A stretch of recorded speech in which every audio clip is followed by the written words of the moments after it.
Më mbrëma dhe mirë se vini në War Report, do t'jeni me mua Sali Doçin, si çdo mbrëmje në ekranin e ABC News për të njohur më gjërësisht me zhvillimet gjeopolitike kryesore të ditës, por gjithashtu edhe trejat më të fundit nga konfliktet më të nxehta globale. Bisedimet dy ditore mes Ukrainës dhe Rusisë në Abu Dhabi duket se i kanë shërbyer më shumë Shteteve të Bashkuara të Amerikës, pasi ditën e sotme u njoftua nga Komanda Ushtarake e NATO-s në Europë se Shtetet e Bashkuara të Amerikës dhe Rusia kanë rënë dakord që të rinisin dialogun e nivelit të lartë ushtarak mes tyre për të komentuar dhe për të dhënë detaje, informacione, por gjithashtu edhe për të shkëmbyer të dhëna mes këtyre palëve sa i përket të gjitha lëvizjeve ushtarake që do të bëjnë dhe sigurisht që do të jenë në një linjë për të treguar kështu edhe aleatëve e thënë në këtë mënyrë veprimet e tyre ushtarake që do të vinë. Ishte pikërisht zbulimi që ndodhi nga Komanda Qendrore e NATO-s në Europë, e cila deklaroi se ka një dakordsi të tillë mes Shteteve të Bashkuara të Amerikës dhe Rusisë, një dakordsi e cila duhet thënë se vjen në një moment të rëndësishëm, pasi këtë të njëjtën skadoi edhe traktati bërthamor START, traktati i vetëm me Shtetet e Bashkuara të Amerikës dhe Rusisë, dhe me skadimin e tij bota mbetet kështu pa një traktat bërthamor për herë të parë në gati gjysmë shekulli. Por burimet ndryshme nga Shtetet e Bashkuara të Amerikës që folën për Axios kanë deklaruar se Shtetet e Bashkuara të Amerikës dhe Rusia janë gati për të arritur një marrëveshje e cila do të sillte zgjatjen e këtij traktati të rëndësishëm bërthamor, me Moskën e cila ka treguar e para interesin për të vijuar këtë marrëveshje e cila konsiderohet etike dhe shumë e rëndësishme sa i përket fuqive nukleare që këto palë zotrojnë, duke përfshirë këtu edhe kokat bërthamore. Thash vetëm pak më parë se bisedimet dy ditore të mbajtura në Abu Dhabi u duk se i shërbyen më shumë Shteteve të Bashkuara të Amerikës, dhe them këtë pasi nuk ka pasur një zgjidhje konkrete mbi çështjet kryesore mes Ukrainës dhe Rusisë. Dakordsia e vetme ishte ajo e shkëmbimit të paktën 314 të burgosurve, pra nga 157 ushtar nga secila palë, të cilët kanë arritur këtë marrëveshje në Abu Dhabi për të kryer këtë shkëmbim të burgosurish për herë të parë në 5 muaj. Presidenti i Ukrainës Volodymyr Zelensky ka publikuar edhe këtë video në rrjetin social X, ku tregohen qytetarët e Ukrainës, të cilët mbërrin në shtëpitë e tyre, janë kryesisht ushtarak, bëhet fjalë pikërisht për 157 persona, ku 7 prej tyre ishin edhe civil. Por teksa nuk u raportua ndonjë përparim i madh në bisedimet e Abu Dhabit, presidenti i Ukrainës Volodymyr Zelensky tha se këto bisedime nuk kishin qenë të lehta dhe se ai do të kërkonte rezultate më të shpejta. Ndërkohë, presidenti i Ukrainës Volodymyr Zelensky ka bërë edhe bilancin e kësaj lufte. Kreu i shtetit Ukrainës ka deklaruar se në luftën pothuajse 4 vjeçare me Rusinë, vendi i tij ka humbur të paktën 55.000 ushtarë. Këto shifra të dhëna nga Zelensky sigurisht që kanë ngritur hijen e dyshimit tek mediat ndërkombëtare sa i përket numrit të vërtet të viktimave. Kreu i shtetit Ukrainës deklaroi se mira ushtarë mbeten ende të zhdukur dhe të pagjetur, duke mos dhënë kështu një shifër konkrete të humbjeve totale në frontin ushtarak. Një analizë e medias britanike BBC në bashkëpunim me Mediazone ka treguar se Rusia ka humbur në luftën 4 vjeçare më shumë se 160.000 ushtarë. Kjo shifër është e përngjashme me atë që u dha javën e kaluar nga Instituti për Studimet Strategjike, që tregoi se në total viktimat mes Rusisë e Ukrainës shkonin në gati 200.000, duke përfshirë këtu edhe personat e vrarë, por edhe personat e plagosur. Është e vështirë të ketë një konfirmim real të forcave ushtarake të Ukrainës, të cilat janë vrarë në frontin e betejës, por analistët ushtarak kanë qëndruar kritik ndaj informacionit dhënë nga Volodymyr Zelensky se vetëm 55.000 ukrainas janë vrarë në frontin e betejës, teksa kanë luftuar për liri, për kombin e tyre. Ndërkohë vendosim në tjera informacione, flasim tashmë për marrëdhënien mes Donald Trump dhe presidentit kinez Xi Jinping, një ditë pasi kreu i shtëpisë së Bardhë deklaroi se kishte pasur bisedime pozitive me presidentin e Kinës. Ky i fundit, sipas BBC-s, raportohet se i ka thënë Donald Trump se Amerika po shkel një vit kuqe me vendimin për të armatosur më tej Tajvanin, duke i treguar kështu se kërkon të ketë një stop ndaj armatosjes së ishullit të vetë qeverisur, i cili është konsideruar jetik nga Kina, por gjithashtu edhe pjesë e territorit dhe integritetit të saj territorial, duke zgjeruar kështu edhe të gjitha, le të themi, pretendimet territoriale të Kinës. Pekini nuk ndalon së ndërruari dhe guxon të shkojë përtej limiteve. Së fundmi, Kina ka paralajmëruar një plan për të ndërtuar një aeroplan mbajtës e para në botë, e cila nuk është një anije, por është një avion i cili fluturon në qiell dhe ka kapacitetin për të mbajtur kështu edhe aeroplan të tjerë. Sipas asaj që shkruajnë mediat ndërkombëtare, bëhet fjalë për një plan i cili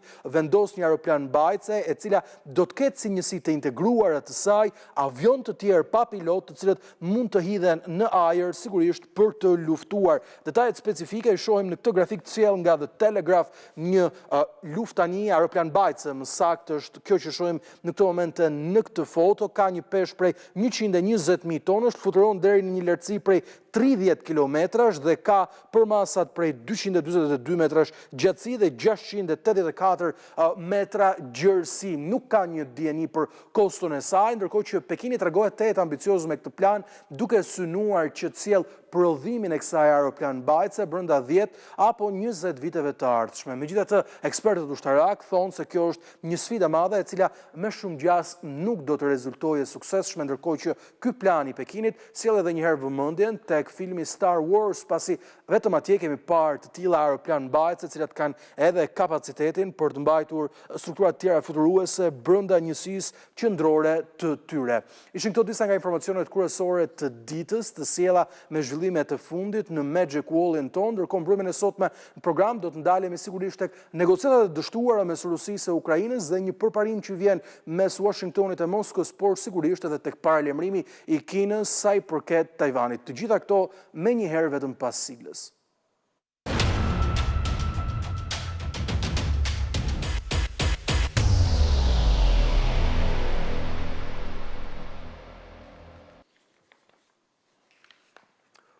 Rikthehemi në program, mbrëmjen e sotme është me mua Geron Kamberi, ekspert i marrëdhënieve ndërkombëtare. Zotë Kamberi, faleminderit që jeni në War Report mbrëmjen e sotme.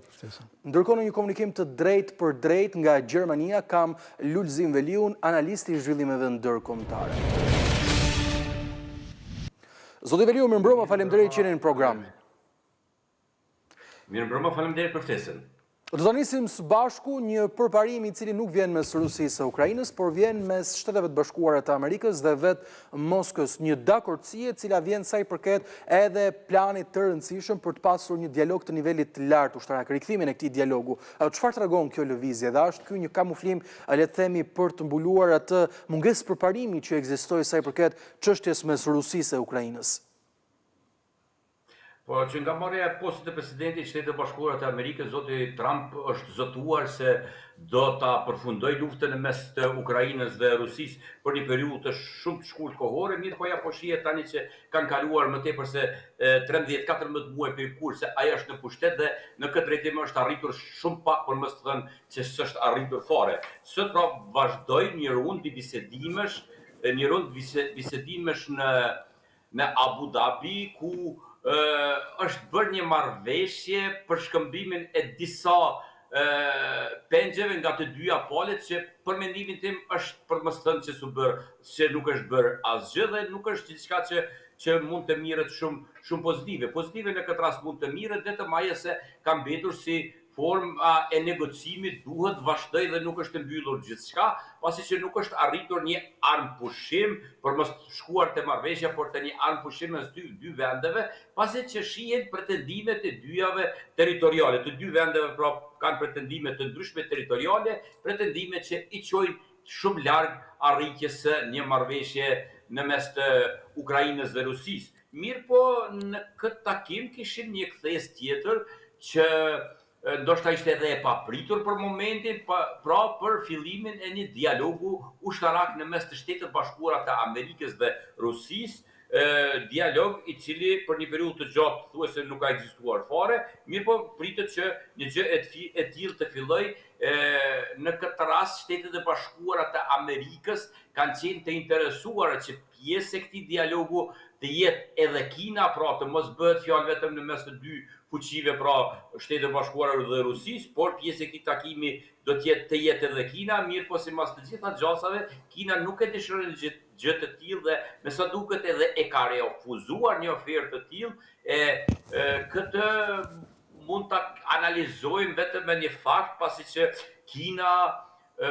zotron një numër shumë të vogël apo një numër dukshëm më të vogël të kokave bërthamore në krahasim me Shtetet e Bashkuara të Amerikës dhe Rusisë dhe në këtë formë nuk dëshiron që të jetë pjesë e këtij takimit që ndoshta do të nënvlerësohet dhe nuk do të zitë vendin e merituar në një diskutim të tillë dhe në këtë mënyrë Kina nuk do të jetë pjesë e këtij dialogu, mbetet të shohim se si do të vjedh në ditët në vijim apo muajt e ardhshëm pas këtij proklamimi që është bërë sot në Abu Dhabi. E qartë, ndërkohë, zoti Kamberi, flet aksiosh për mundësinë e zgjatjes së këtij traktati, ndërkohë që Donald Trump e ka bërë të qartë se kërkon të ketë edhe palë tjera të përfshira,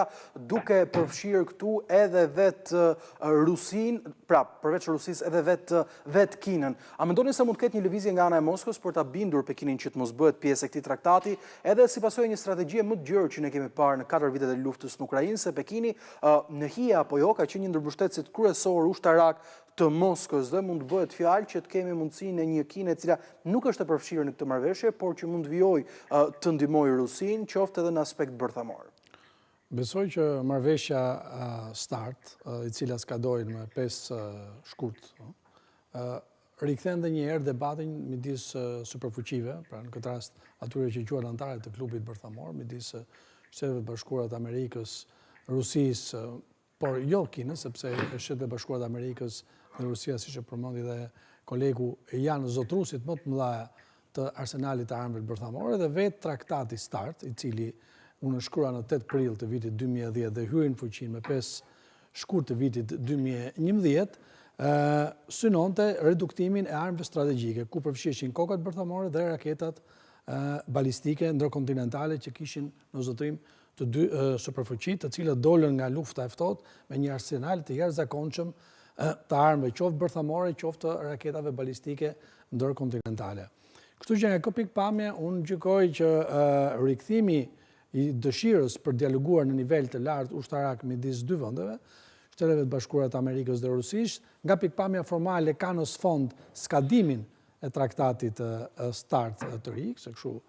u quhet, sepse traktati START 1 u nënshkrua në 31 korrik 91-shit dhe ishte në fuqi deri në vitin 2009, deri në 31 dhjetor të vitit 2009, dhe pastaj Shtetet Bashkuara të Amerikës dhe Rusinë nisën një raund të ri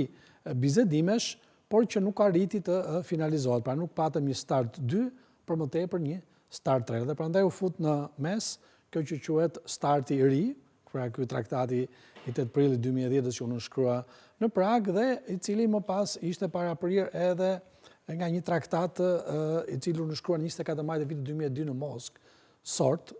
si një blerje kohe derisa të binin dakord. Pra, në qoftë se do të rikthehemi edhe një herë gjithë kësaj ecurie të traktateve, të cilat janë më shumë se sa një, që janë nënshkruar midis të 2 vendeve dhe Shteteve Bashkuara dhe Rusisë, ato kanë qenë lidhur me periudhën e asaj që quhet rendiri mbas përfundimit të luftës së thotë, sepse traktate apo marrëveshje për të ulur armatimin ka pasur dhe gjatë luftës së thotë, po mbas përfundimit të saj mendojmë që të shkonim në një botë pa armë bërthamore duke reduktuar ato gradualisht. Nuk jemi në këtë skenar, bile zhvillimet e fundit kanë treguar që duket sikur ka një rigjallërim të garës së armatimit, duke përmendur edhe rastin që ju cituat në raport me Kinën apo dhe vende të tjera. Ndërsa rolin e Kinës për ta ftuar në këtë marrëveshje, unë më shumë e shoh në pikpamje edhe të zhvillimeve që priten të ndodhin, ndoshta rikthimi i kësaj dëshire për dialog midis Rusisë duke përfshirë dhe Kinën, mund të ketë bëjë me të ardhmen e Venezuelës dhe Tiranit, i cili siç po shihet edhe nga zhvillimet e fundit ka presion dhe ndoshta në prapasken po ndodhin negociata me qeverinë iraniane për të pasur një tërheqje graduale, ndoshta dhe për të kemi një thoja ndryshim të butë regjimi në Iran, pa folur pastaj për arsenalin e madh ushtarak që është grumbulluar përreth Iranit në gjirin persik, duke qenë se Shtetet Bashkuara të Amerikës zotrojnë atje disa nga bazat më të mëdha jashtë territorit të Shteteve të Bashkuara. Pra, është përdorur ky sfond edhe negociatat midis Rusisë dhe Ukrainës, të cilat tashmë do të thoja nuk sjellin ndonjë gjë të re, por mend vetëm një fakt, vetëm i dërguari i posaçëm i Shteteve të Bashkuara të Amerikës Steve Witkoff e ka takuar vitin e kaluar edhe 7 herë presidentin Putin. Pra, si thuaç, më shumë duken si ecejake diplomatike, pra ajo që quhet diplomacia lëvizëse, sesa diplomacia konkrete. E qartë, ndërkohë teksa ju thoni diçka të tillë, duhet ndale me zotin Veliu tashmë, pasi Volodymyr Zelenski tha se priste një përparim më të shpejtë në negociata. Dhe duke një deklaratë populiste e tij, duke pasur parasysh se thotë se do të jenë presidenti i cili nuk do të bëjë lëshime territoriale dhe nuk do të shkel kushtetutën e vendit tim, por nga ana tjetër duket sikur shpreson në mënyrë naive se do të ketë një Rusi e cila do të rriqet nga kërkesa të cilat nuk është tërhequr përgjatë këtyre 4 viteve. Kush po dështon në negociata? Po dështon Ukraina për të përmbushur kushtet të cilat Rusia pret që t'i përmbush, apo po dështojnë Shtetet e Bashkuara të Amerikës, të cilat duhet të nuk kanë ushtruar mjaftueshëm presion ndaj Moskës? Po në qoftë se pyesim direkt, unë jam i mendimit se një dështim në këtë rast mund të shohim dështim të Shteteve të Bashkuara të Amerikës, pasi që ne të gjithë e dim se e gjithë lufta tash e 4 vite nuk ishte se e bëri Ukraina dhe fuqia e Ukrainës për të rezistuar e vetme pa mbështetjen e Shteteve Bashkimit Evropian, por edhe Shteteve të Bashkuara të Amerikës ka qenë shumë e vogël, për të mos thënë e pa përfillshme kundër një fuqie si Rusia, dhe në fillim e morën të gjithë me vrull se do të ndihmohet Ukraina, dhe ne e dim se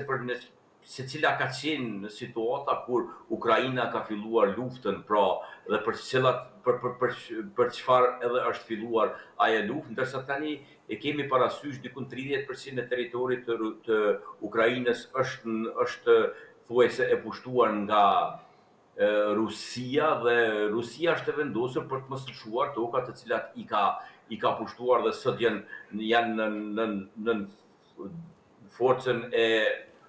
ushtarake të Rusisë, ndërsa për Ukrainën e gjë është e papranueshme. Dhe në këtë mënyrë, pra që nga janari i vitit të kaluar, kur në krye të Shteteve Bashkuara të Amerikës, në një fazë shumë të rëndë të Rusisë, kur thua se ishte ndoshta afër edhe pranimit apo të arritjes një marrëveshje, pasuan disa veprime të Shteteve të Bashkuara të Amerikës që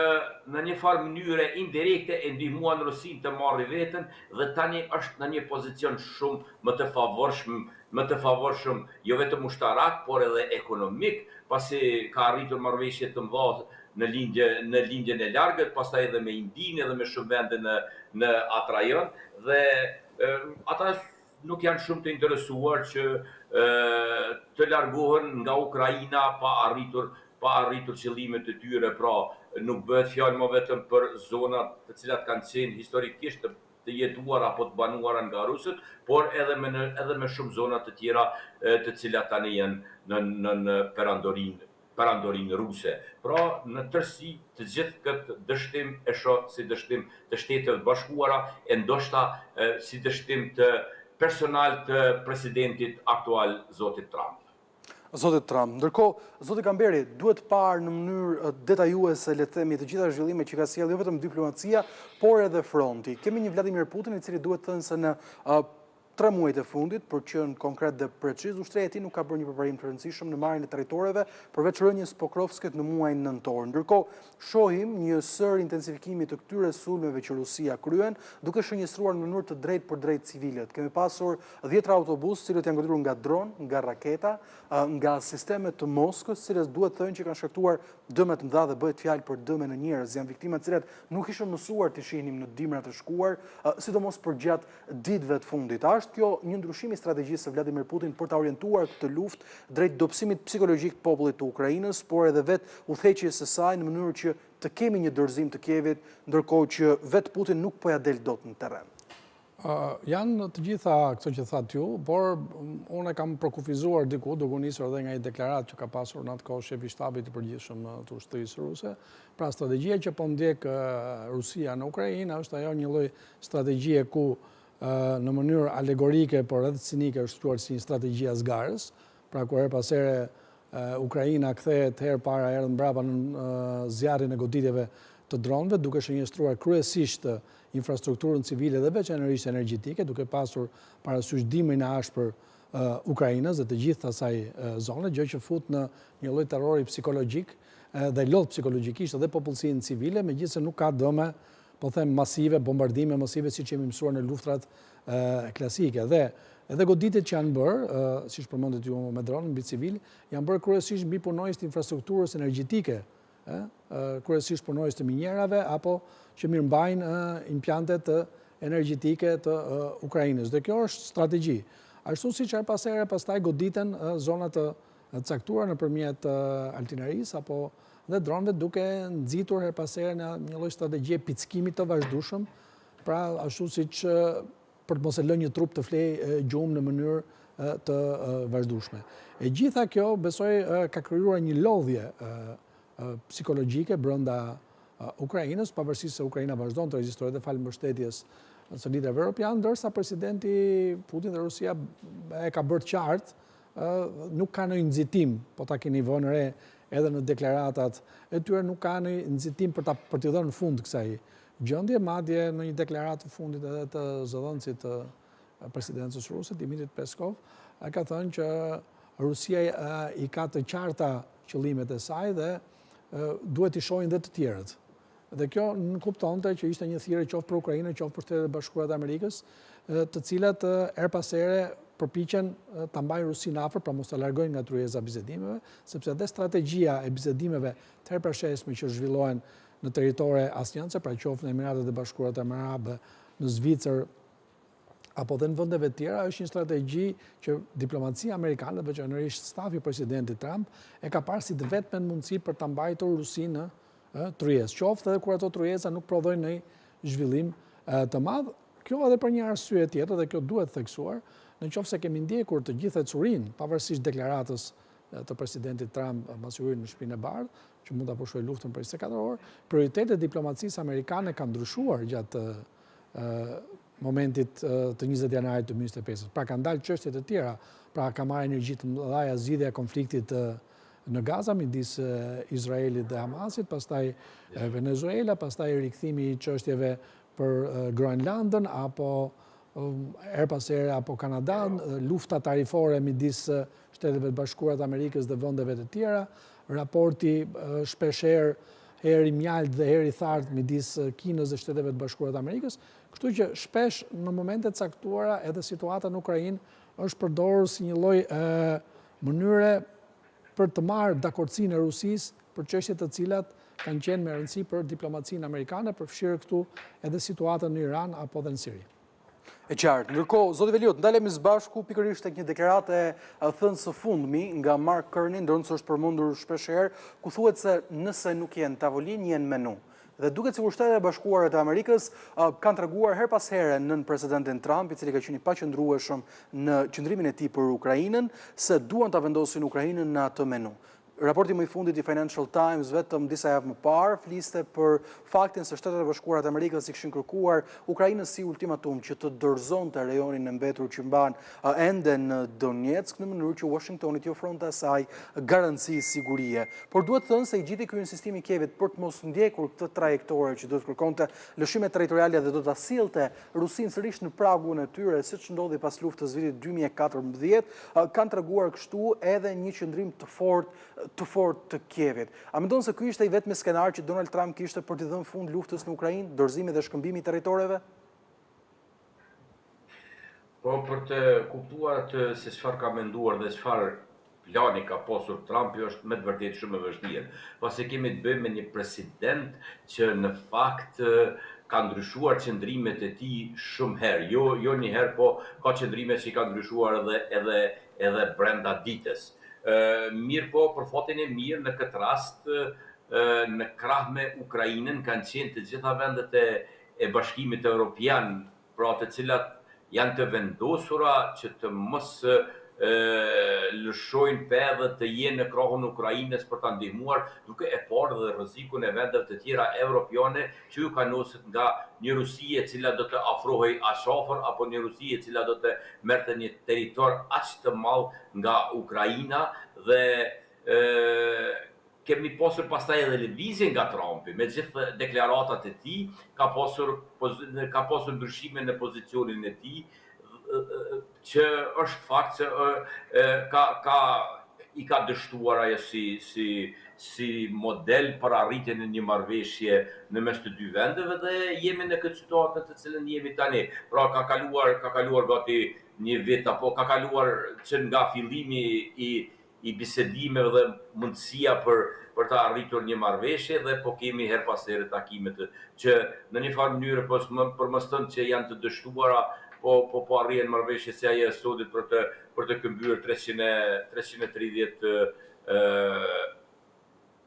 të marrur peng nga të dyja palët, që është numër shumë i papërfillshëm, duke pasur përballë numrin e njerëzve të cilët janë të kapur si nga Ukraina, ashtu edhe nga Rusia, po jo vetëm të kapur, po tani shifra e atyre që kanë humbur jetën në këtë luftë është jashtëzakonisht e madhe dhe e tmerrshme vetëm për ta menduar. Në fakt, shifrat e viktimave të cilat mbeten sigurisht duhet thënë ende të pak konfirmuara, të paktën në raporte zyrtare, tregojnë fatalitetet më të mëdha të një konflikti, padyshim që nga lufta e dytë botërore. Mirë, ne do të shkojmë një shkputje shumë të shkurtër për të rikthyer në pjesën e dytë të programit dhe për të ndalur sigurisht tek marrëdhënia e tensionuar dhe herë shumë e mirë, siç thot Donald Trump, mes Kinës dhe Shteteve të Bashkuara të Amerikës, ku emëruesi i përbashkët i tensioneve, por edhe mbrojtjes amerikane, vjon që të mbetet Tajvani.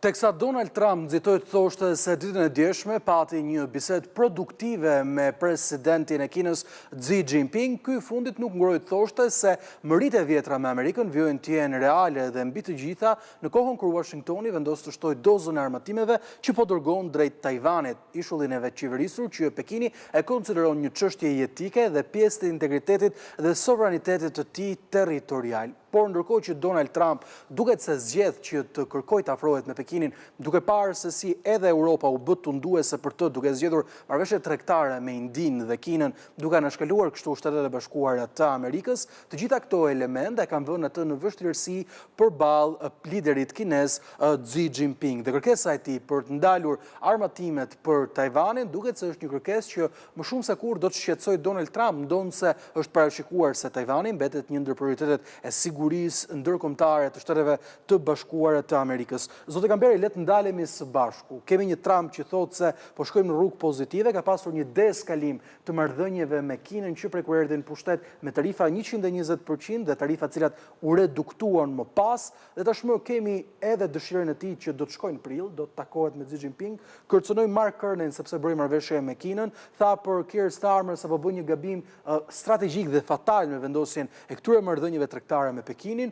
do të thotë njëjtën gjë për Europën, siç Europa bëri me Indinë, por ka bërë sigurisht edhe me Kinën, duke treguar kështu se kush janë këto vijat e kuqe, të cilat po prishin edhe partneritetet globale, por edhe po formzojnë një rend të ri me Europën dhe vende të tjera, të cilat do të kërkojnë tregje alternative kur ti shpall një luftë ekonomike. Si do të ma komentoje kërkesën e Xi Jinping për të mos furnizuar Tajvanin me armatime dhe sa gjasa ka që Amerika ti përmbahet kësaj kërkese? Marrëdhënia e Shteteve të Bashkuara të Amerikës me Tajvanin është një marrëdhënie që ka rrënjët që pas përfundimit të luftës dytë botërore dhe lidhet me gjithë konceptin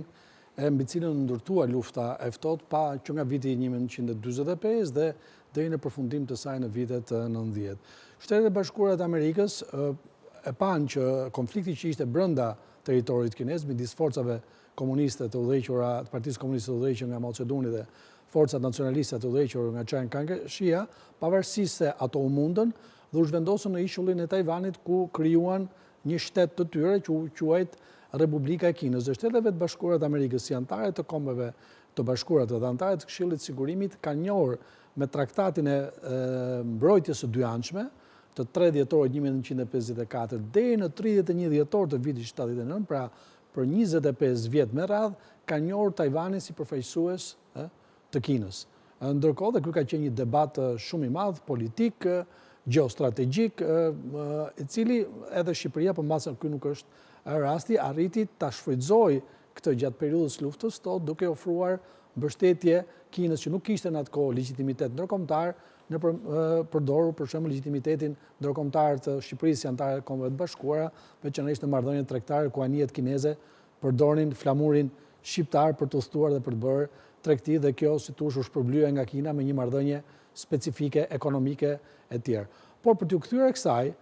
momentin që Shtetet e Bashkuara të Amerikës ndërtuan një marrëdhënie tjetër me Kinën nëpërmjet atij që quhet procesi Kissinger, i cili e shmangu Kinën nga bloku komunist duke shfrytzuar armiqsinë që ata kishin me Bashkimin Sovjetik. Dhe vetë shumë interesant, plenumi i tretë i Komitetit Qendror të Partisë Komuniste Kineze nga 18 dhjetori deri në 22 dhjetor 78 nga Deng Xiaoping ka bërë një deklaratë shumë interesante në atë kohë, e cila e riktheu në një krah tjetër politikën e jashtme amerikane. Në atë kohë Deng Xiaoping deklaroi që Kina ka kundërshtar, pra njeh si kundërshtar jo më Shtetet e Bashkuara të Amerikës, por Bashkimi Sovjetik. Gjë që ishte disi e pazakon duke përdorur konfliktet që ato kishin sa ideologjike aq edhe territoriale, dhe kjo bëri të mundur që Shtetet e Bashkuara të Amerikës ta hiqte njohjen ndaj Tajvanit, edhe të krijonin një ligj në 30 dhjetor që quhet Ligji për marrëdhënien me Tajvanin, dhe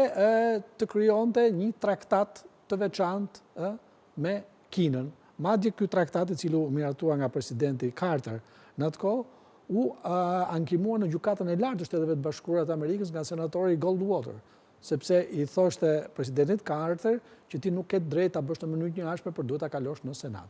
Pra, e bëra këtë histori për të thënë që marrëdhënia e Shteteve të Bashkuara të Amerikës me Kinën dhe Tajvanin ka kaluar nëpërmjet atyre që quhen interesa strategjike që kanë qenë të lidhur me periudha specifike të diplomacisë dhe të gjeopolitikës amerikane. Në momentin që ne po flasim, vetë kjo bisedë telefonike midis presidentit Trump dhe presidentit kinez Xi Jinping tregon një përpjekje për të mbajtur gjithmonë ura të hapura, nëse kemi parasysh që ishin 3 vizita sfiduese në Kinë, pra të Francës, presidentit francez, të kryeministit anglez, të kryeministit kanadez, marrëveshja pastaj shumë e Bashkimit Evropian me Kinën. Dhe Kina, siç përmendet një shprehje, është elefanti në dhomë për politikën e jashtme amerikane. Askush nuk mund ta shmang rolin dhe peshën që po merr Kina jo vetëm në ekonomi, por edhe më gjerë, dhe natyrisht gjithmonë është përdorur Tajvani edhe për një aspekt krejt tjetër që lidhet me ekonominë. Tajvani është partneri nën tregtar i Shteteve të Bashkuara të Amerikës, po të mendosh mallsinë e vendit,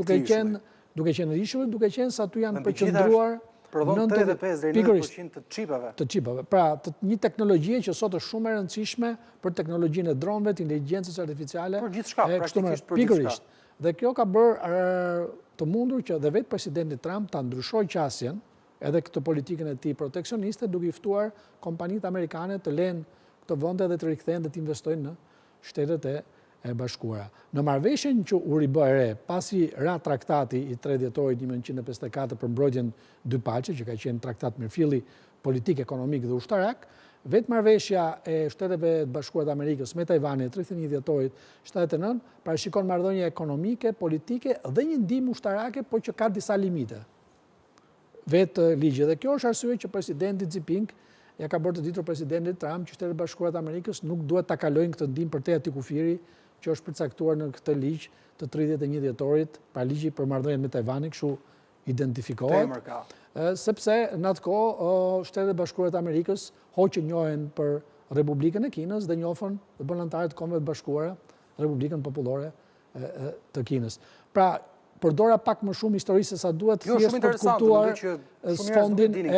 sfondin e gjithë kësaj marrëdhënie, e cila ka pasur uljet e ngritjet e veta përgjatë historisë, por siç e përmenda edhe pak më parë, marrëdhëniet e Shteteve të Bashkuara të Amerikës me Kinën, fal asaj mundësie që i dhanë mbas plenumit, pra hapjes, politikës hapjes që bëri Deng Xiaoping, Kina e përdori me shumë zgjuarsi. Dhe aktualisht ekonomia kineze, veçanërisht pas pranimit të Kinës në Organizatën Botërore të Tregtisë në qershor të vitit 2000, pra me qershor të vitit 2000, i ka dhënë Kinës në këto 25 vjet një boom të jashtëzakonshëm ekonomik, i cili duke përdorur dhe atë sundimin nga lart poshtë, pra një marrëdhënie, një vendimarrje që zbret nga lart poshtë, pra nuk është horizontale siç e kanë demokracitë, ku duhet të përfshijë gjithë grupet e rrezikshme, dhe një sistem ekonomik që harmonizon ekonominë e tregut me ekonominë e centralizuar, edhe disiplina kineze dhe vetë qasja konfuciane që kanë kinezët si popull që i dallon nga popujt e tjerë, ka krijuar një model ekonomik dhe një superfuqi ekonomike në hije, e cila tashmë, siç e thash, është si elefanti në dhomë, e shohin gjithë, po përpiqen të merren me të. askush s'mund ta mohojë. Ndërkohë, zoti Veliu, duhet ndalem ta shohim së bashku në një tjetër perspektivë. Kemi një Donald Trump i cili me ardhjen në mandatin e dytë sfidoi partneritetet strategjike më të rëndësishme të Shtateve të Bashkuara dhe aleancat më të rëndësishme prej më shumë se 80 vitesh, pra që prej luftës së dytë botërore, duke përfshirë këtu vetë Europën, por gjithashtu edhe vende të tjera të botës. Dhe është ky një moment ku Pekini përballë kësaj situate, ku sheh që ka një Europë që interesohet ndaj tij, ndaj marrëveshjeve tregtare, ndaj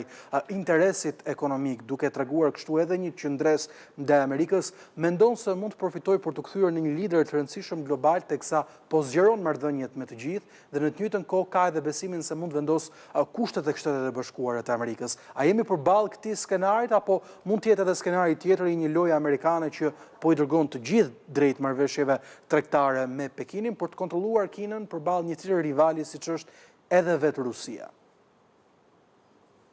Unë mendoj se tentativat e Shtetit Bashkuara të Amerikës, sidomos me Grenlandën, pra, është një gjë shumë e rrezikshme,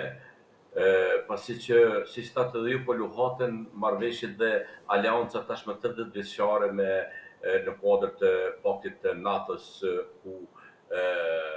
ka qenë siguri jo vetëm për vendet anëtare, por në një farë ka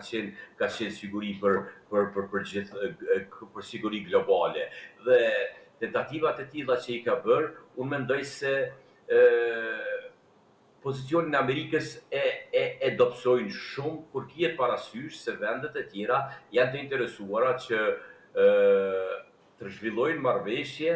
dhe gjërat e tilla edhe kanë filluar të ndodhin. Shumë mirë i sqaroi parafolsi kur vizitat e shumë liderëve evropian, por edhe atij kanadez që ishin në Kinë, gjërat e cilat kanë sjellur edhe marrëveshje edhe tregtare, mos flasim ato marrëveshje në mes të Kinës dhe Rusisë, dhe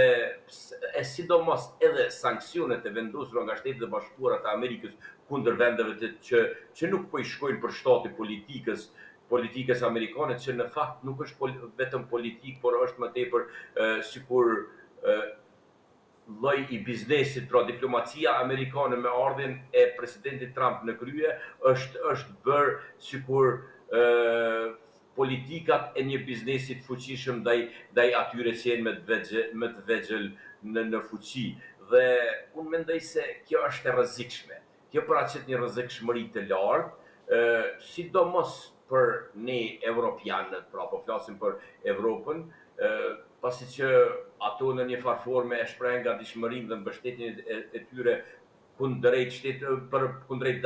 Danimarkës dhe ishullit të Grenlandës, dhe urojmë që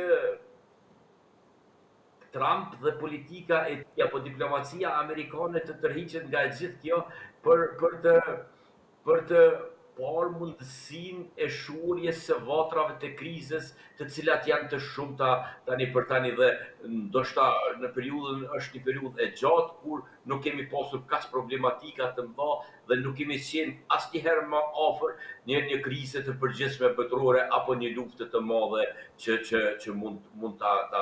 duke filluar me Ukrainën, për të vazhduar në lindjen e mesme, me Irakun, pastaj edhe problematikat me Tajvanin, Kinën, por edhe në ato veprimet të fundit që kanë ndodhur në Venezuelë me kopjen e presidentit të tyre. Një gjë nuk duhet harrohet, se unë jam mëse i bindur se presidenti i Shtetit të Bashkuara të Amerikës, në rast të një problematike të ngjashme me atë Ukrainës të Tajvan, nuk do të qëndroj duar kryq siç është duke qëndruar tani në rastin e Ukrainës. Pra,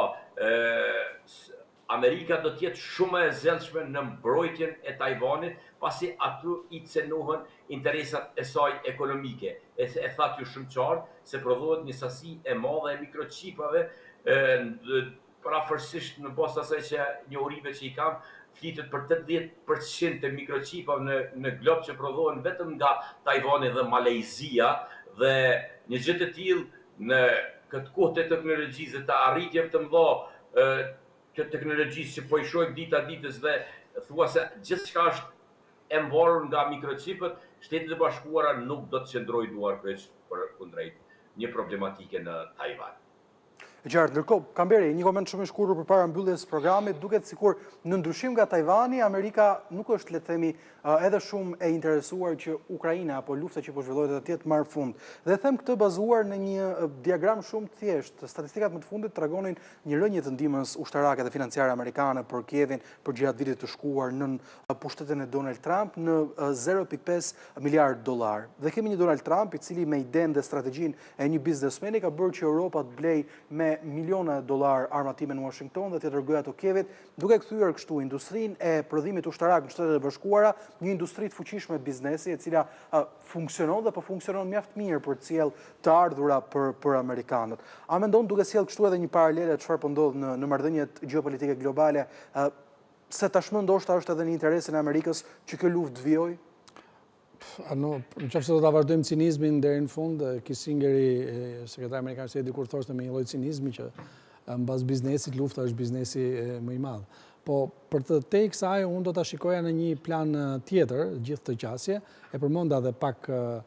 më parë, prioritetet e politikës jashtme amerikane, veçanërisht në administratën Trump, janë zhvendosur. Pra, në pamjet parë a erdhi me premtimin për ta pushuar për 24 orë luftën në Ukrainë, por në thelbë kush ka parasysh lëvizjet që ka bërë diplomacia amerikane dhe vetë presidenti Trump gjatë kësaj periudhe nuk kanë pasur në pamje të parë Ukrainën, qoftë edhe për shkak të interesin që kanë Shtetet e Bashkuara të Amerikës në atë zonë, sepse e ka konsideruar Ukrainën si një çështje europiane dhe ja ka bërë dhe qartë, duke ndjekur një strategji gati afërsisht të një biznesi, nëse ju doni të mbroni Ukrainën, unë jam gati t'ju ofroj armë që mund t'i blini dhe t'a mbroni. Po nga ana tjetër i ka ofruar i ka lënë një derë gjysmë hapur Rusisë, sepse i duhet Rusia në tavolinë për të zgjedhur shumë çështje të tjera që përmenda pak më parë, që nga Irani, që nga Venezuela, që nga Siria, etj, të cilat pa praninë dhe peshën që kanë Rusia si një aktor që ka pasur ndikim në këto vende, do nuk do ta kishte kaq të thjeshtë Shtetet e Bashkuara të Amerikës që të krijonin situata në këto vende pra ndryshime regjimesh apo situash për të ushtruar presion në një forcë të madhe, vetëm po të kuptojmë që kur filloi pranvera arabe, regjimi i Sirisë rezistoi për gati 10 vjet fal ndihmës që ofruan nga trupat ruse, të cilat kishin në Siri dhe një prani ushtarake me një bazë në Latakia, që ishte baza kryesore atyre në mesdhe në lindjen e mesme. Pra, si thua, rreziku më i madh që ka për të nxjerrë konkluzione të gabuara në krizat të tilla është të përdorësh dy ngjyra, të bardhën dhe të zezën, sepse siç e ka treguar dhe përvoja historike, diplomacia ka shumë ngjyrë ngri dhe shpesh gria është përzierje të bardhës me zezën. E vërtet. Ndërkohë, Kamberi, të falenderoj që ishë mbrëmjen e sotme me mua në program. Zoti Veliu, kënaqësi t'ju kisha sonte në War Report dhe për gjitha mendimet që ndat me ne. Kemi mbritur kështu në fund të War Report edhe për mbrëmjen e sotme. abcnews.al është adresa ku informoheni në kohë reale për të gjitha zhvillimet e fundit, jo vetëm në fushën ndërkombëtare, por gjithashtu edhe në zhvillimet nga vendi, rajoni, por edhe nga sporti dhe argëtimi, si dhe mund të na dëgjoni në Radio ABC 105 FM. Faleminderit për vëmendjen tuaj, bashkë natën e mirë.